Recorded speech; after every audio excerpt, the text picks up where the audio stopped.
Hello, my dear students. Welcome to Physics classes by Sarabdeep Kaur Sidhu. So today's our topic is about the rectification, about the rectifiers, and how we can use semiconductor diode as a half wave rectifier. So it's a very important topic. First of all, why we need rectification? Why we need it? So the answer is this, that exclusive generation of electricity in the form of alternating current, as in its transmission energy losses are minimum.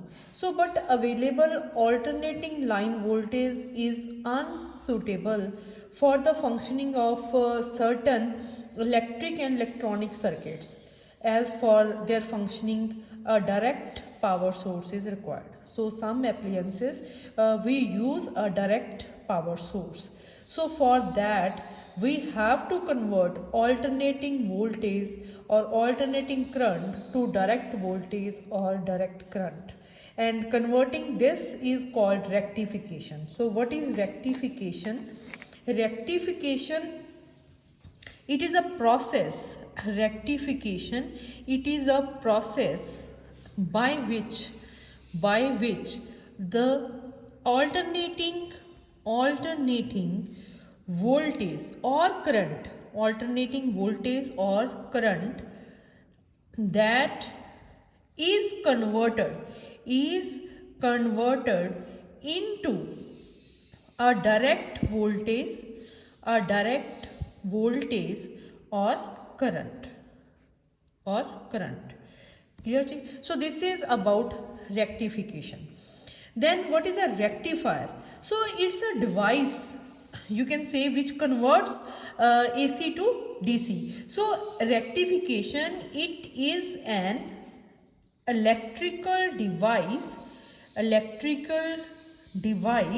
which offers negligible, you can say, negligible resistance to the flow of current in one direction. So if resistance is minimum, then current is more in one direction, and a relatively high resistance to the reverse current direction. Reverse current direction means in one direction there is a zero resistance, in other there is a high resistance, to the reverse current direction. Or you can say that the value like action of device allows only unidirectional flow of current. So it allows only unidirectional flow of current. Or you can say that alternating current is transferred to, or either we can say that alternating current is transferred into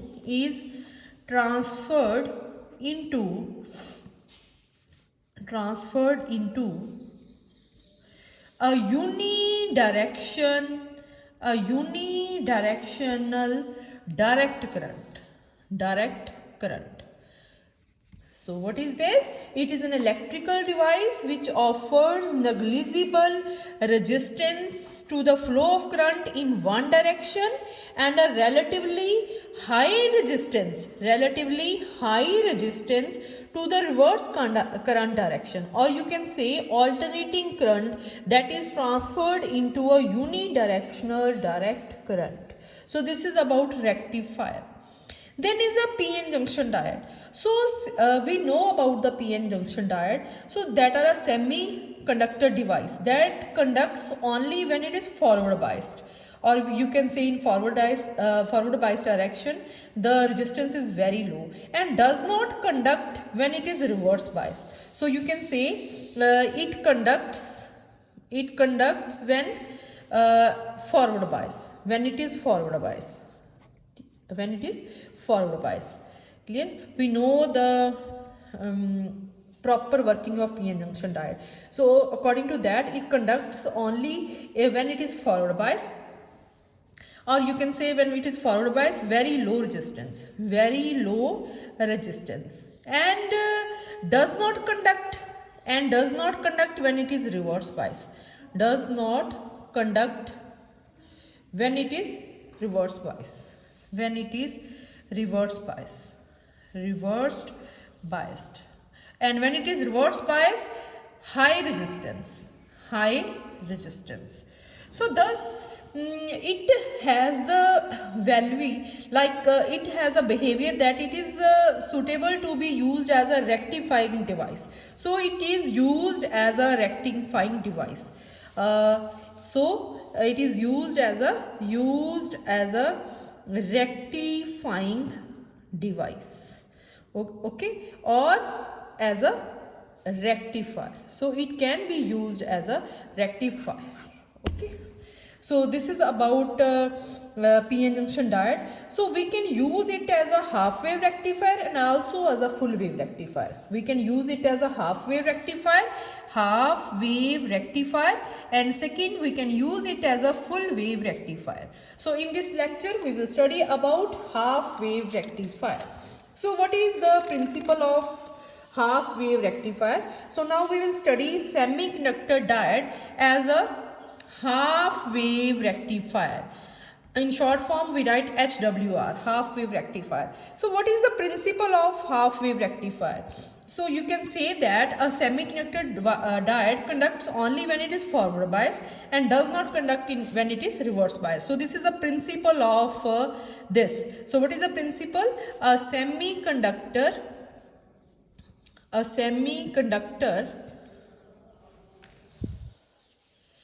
diode conducts only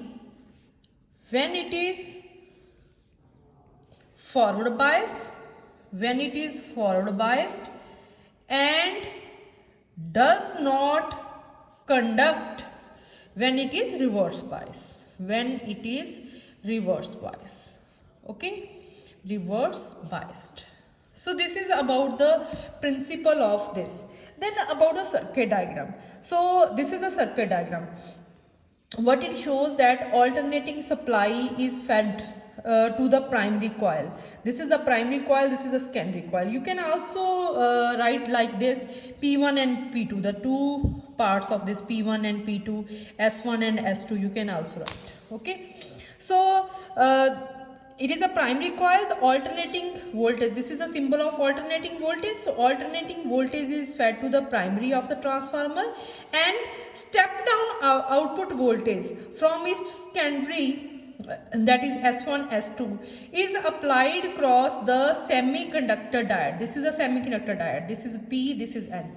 And that is in series with the load resistance. This is the load resistance, and the output across this RL is DC. Output is DC. Clear?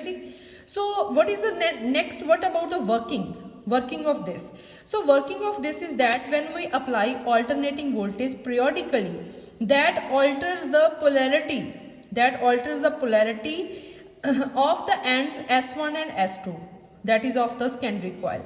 For example, this is, if this is positive and this is, here is a negative sign. So during the first positive half means this first positive half, then S1 become positive with respect to S2. So here is a positive and here is a negative.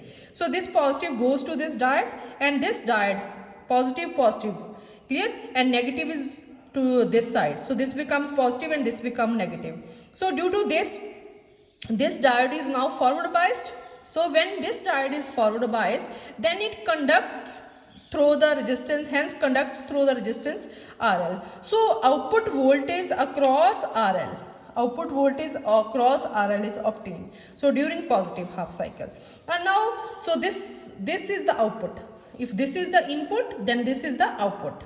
Clear? And when during negative half, when this part negative goes to this, then what is the S1 become negative and S2 becomes positive at that time. Clear? So when S1 is negative with respect to S2, then what about negative goes to this and positive goes to this end? So this diode is now reverse bias, and when it is reverse bias and does not conduct, and accordingly no output is obtained across RL. Clear? So during positive half cycle there is an output across RL and output is like this, and when there is a negative half cycle then no output is obtained because diode is reverse bias. So no output is here, clear, across RL. So alternating input voltage and output, obtained output, that is a direct voltage across RL, that is shown in these diagrams. See, this is a graph between V and T. This is input voltage and graph between input voltage and T. This is a graph between output voltage and T.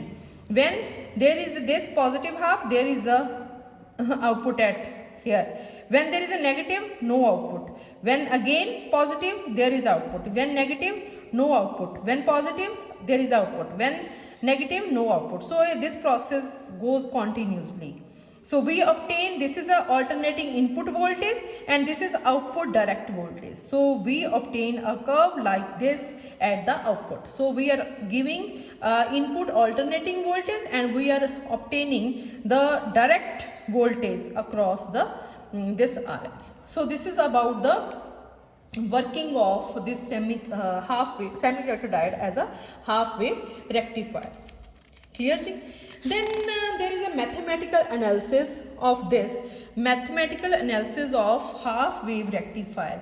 So we know that we have done in alternating current chapter of +2 that if E, small e is the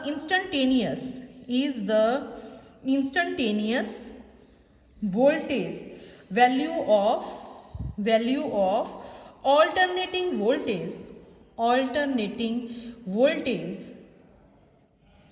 across the secondary coil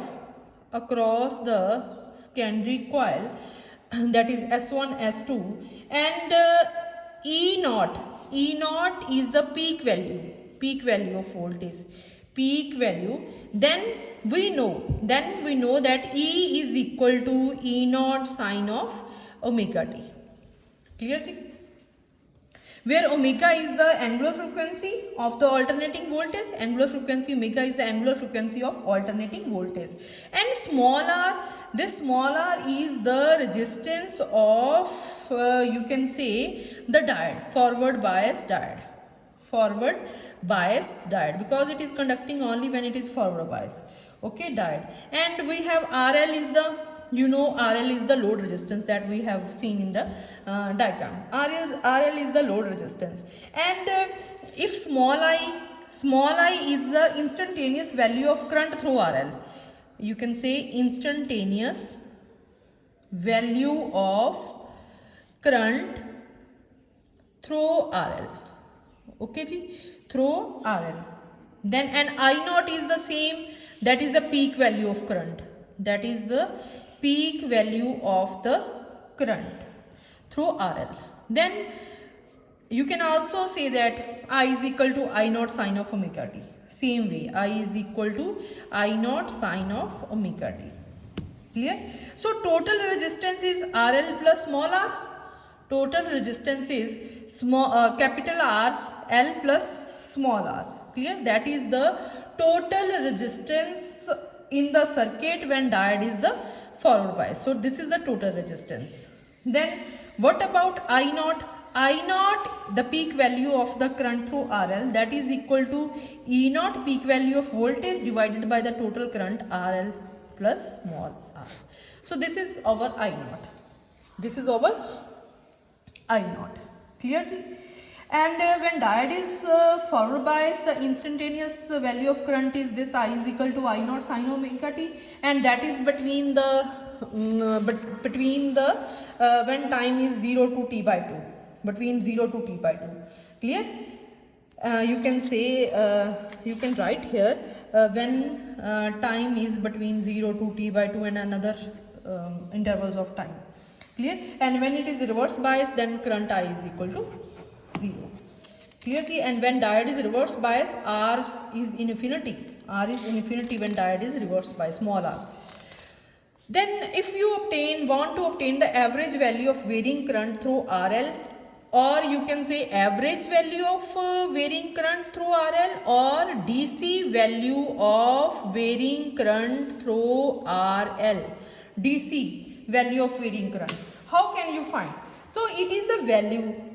What is the average value? It's a value which can be measured by connecting a DC ammeter in series with RL.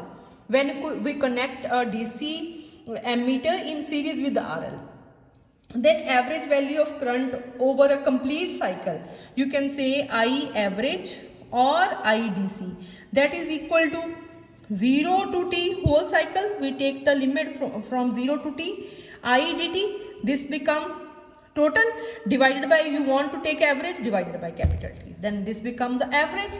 Now put the values of I dt, that is equal to I naught sine of omega t, I naught sine of omega t.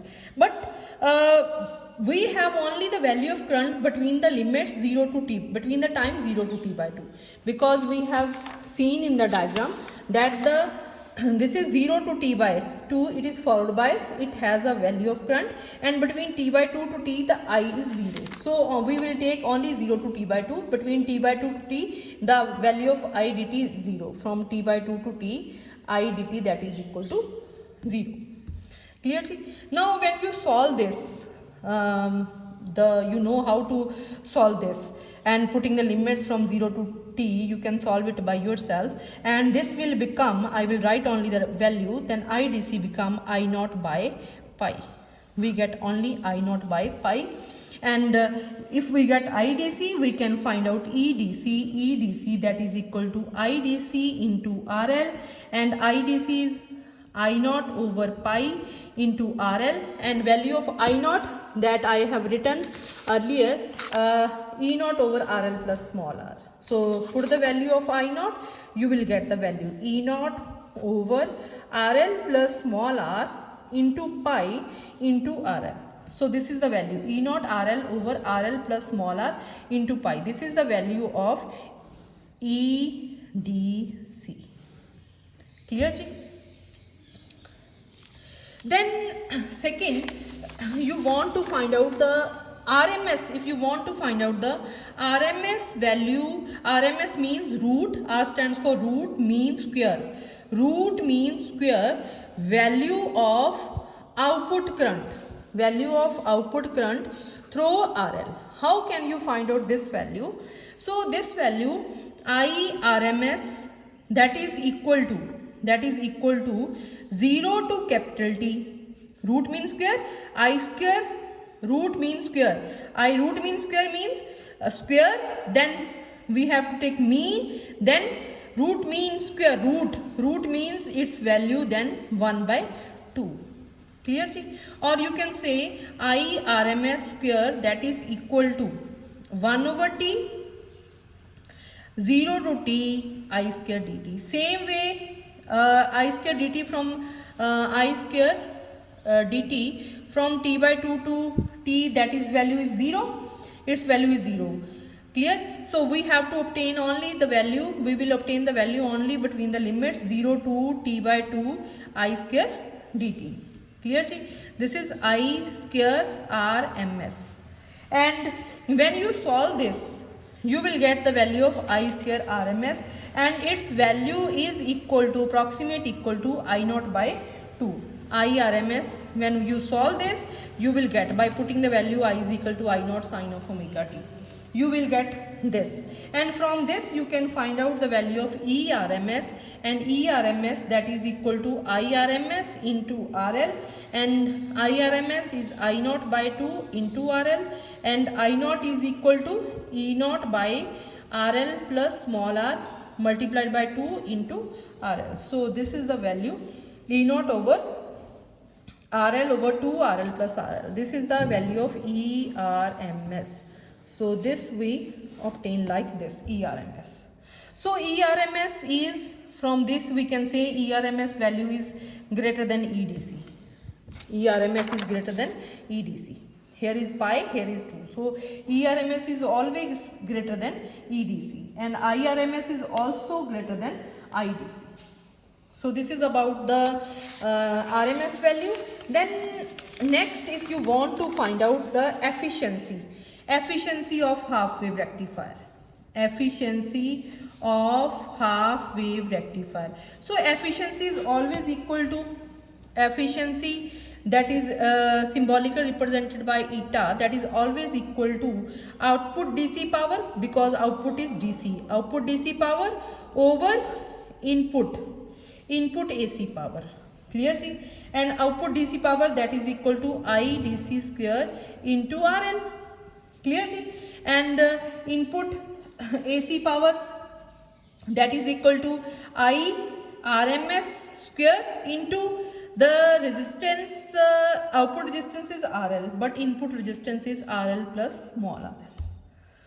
So when you solve this, what you get? We get about eta is equal to 0.46 about over 1 plus R over capital RL. This we obtain after solving this, putting the values of IDC, IRMS. After putting values, we get 1 plus small r over capital R. And capital RL is greater than R. Clear? So we can neglect this term and we get eta is equal to 40.6% efficiency of half wave rectifier. Then there is also another thing about this, that is a ripple factor. What is a ripple factor? So when we convert AC to DC, then in DC there must be a small part of AC, that is called the ripple factor. So you can say ripple. So you can say that though the output voltage is unidirectional, but still it is pulsating, not constant. Output voltage is pulsating, not constant. So ripple factor is the measure of extent of pulsating component present in the unidirectional output voltage, or you can say it is measure of purity level of unidirectional output. Clear? So you can say that gamma, that is equal to IAC over IDC, pulsating part of output over DC part of output.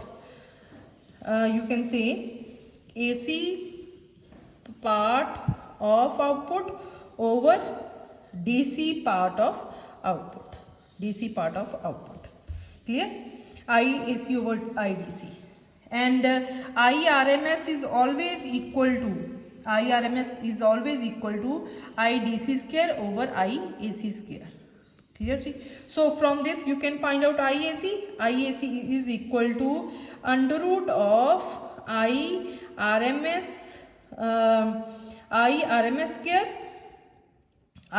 square minus IDC square. So by putting the values of IRMS, IDC, you can find out the value of IAC. Clear? So this you can find out because the IDC is the average. So putting all the values, we get the value of gamma, and gamma comes out to be the ripple factor is 1.21. 1.21 means IAC is more than IDC. So output of the half wave rectifier, thus we can say that pulsating AC component exceeds the average value of the output. Average value of the output means DC value of the output. So we can say that it is a poor device for rectification of AC into DC. Clear? So next we will use full wave rectifier. Thank you.